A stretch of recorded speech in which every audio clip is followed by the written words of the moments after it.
Thank you for coming by Tori Magoo 44. Today is February 4th. It is Friday, and it is 2011.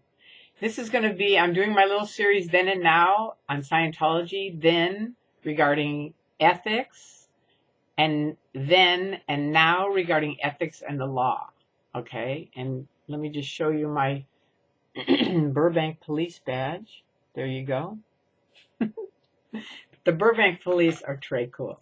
Okay, so first of all, before I even get started, if you're in and you want to leave and you feel like you can't, I'm going to tell you right now, you have every right and every freedom to walk out and leave today.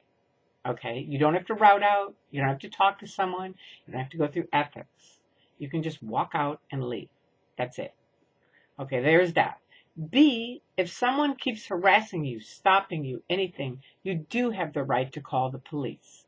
Scientology built it in. Then in 69, it was very well built in. It's kind of covert and, quietly, but it's built in. And it is part of their ethics thing that you can't call the police. You have to go through their ethics system, which doesn't work, by the way. So if you've been screwed up for a very long time and you can't figure out why, it isn't because of you. I'm not saying you're not responsible at all, but I'm saying their ethics things in general do not work. And I believe they're even designed to not work so that you, certainly in the Church of Scientology, so that you have to keep, going up the bridge to total freedom. And when things aren't working, it must be because you're out ethics, right? It must be. We're going to send you on over to ethics. They're going to figure out what the problem is. Oh, yeah. Do I remember that? Okay, so then, back then, they did have the thing about not calling the police. And now I will tell you, without a doubt, you can call the police and they will help you if anyone is stopping you. You have the freedom to leave. Just leave. You don't have to route out. You don't have to do any kind of tricky things. Okay, there's that. B, then, in 1969, very few people were declared suppressive.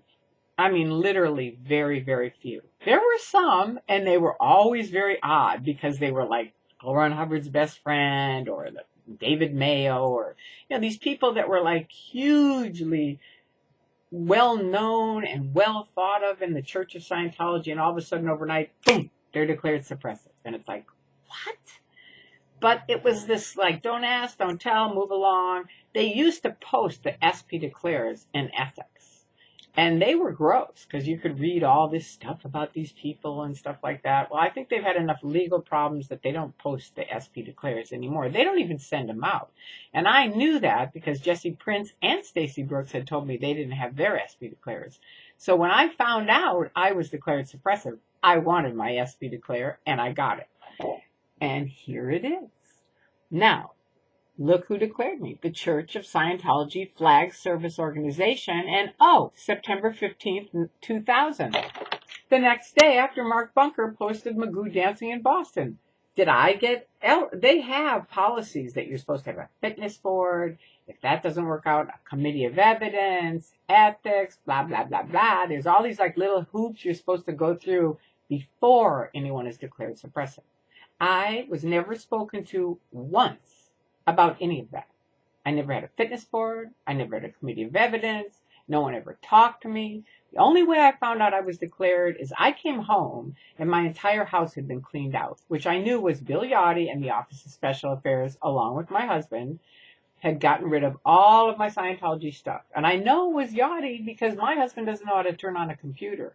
And my computer was stripped completely. All the Scientology stuff, gone.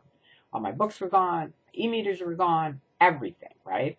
And I wanted my receipts, so I called Flag to find out how much money they had of mine that was on account. They put me right through to the Justice Chief. The Justice Chief said, who was like probably 17, 18, and she said, "You want to know why you're talking to the Justice Chief?" And I said, "Yeah, why am I talking to the Justice Chief?" And she said, "Well, you've been declared." And I said, "Well, you might be too young to know this policy," which of course everyone in Scientology knows, so I knew it would tick her off, and it did, But I said, if it isn't in writing, it isn't true. That's from L. Ron Hubbard. And I have nothing in writing. It says I'm declared suppressive. And she said, I'll have it to you within 24 hours. And she did. She FedExed it to me, and voila. Yes, I laminated it because I knew I would be using it, showing you, etc. Now, here's another one of their little tricky things on the back for anybody lurking. It says, I don't know if you can read it, but it says her only terminal is the International Justice Chief via the Continental Justice Chief, right there, right? That's my only terminal, the only person that can speak to me in the Church of Scientology. But guess what? That person will never respond to your communications. Not ever. Now, I got my money back, the money that was on account, and that's because of attorneys that I had write letters to the Church of Scientology. I got back my IAS money, I got back my ASHO money, and there's still a little bit more I'm working on. So there you go. People ask me all the time, they want to get back their money, and I will tell you this. Squeaky wheel gets the grease. So don't just call once, call and call and call. And if everybody who had money on account asked for their money back, it would be major for them. They don't have a lot of money anymore. So people that are in, I talk to them a lot, and they're like, God, it seems really weird. Things aren't going well. It is really weird. Most of the people that used to be in are out. The top auditors are out. All of L. Ron Hubbard's original staff are out. The original L's auditors are out. Most of the OTs are out. We're out. I mean, it was a major shock for me when I got out. There's tons and tons and tons of people that have been declared suppressive. That's the other thing. In the old days then, in 69, Hubbard said, do good roads and fair weather. Try to work it out. Try to handle it. At the worst, if someone is really, really bad, they're declared suppressive.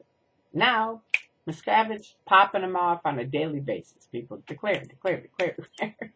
Now, you don't see it. If you're lurking and you're in, you don't see it because they don't even say it anymore. That's how many people are declared suppressive. But believe me, you can go on the internet and look from 1997, and there were pages and pages and pages of people that you know, organizations that never even knew or had a chance to talk to Scientology, that they just declared them suppressive. Thank you, David Miscavige. What a guy. So there you go. That's my then and now as far as their phony ethics and the law and your rights. And if you're in, come on out. We're having an excellent time. Like I said, there's way more people out than there are in. And remember this, it's this month. It's February. February 14th is coming up soon. Have a wonderful weekend. I love you. Bye-bye.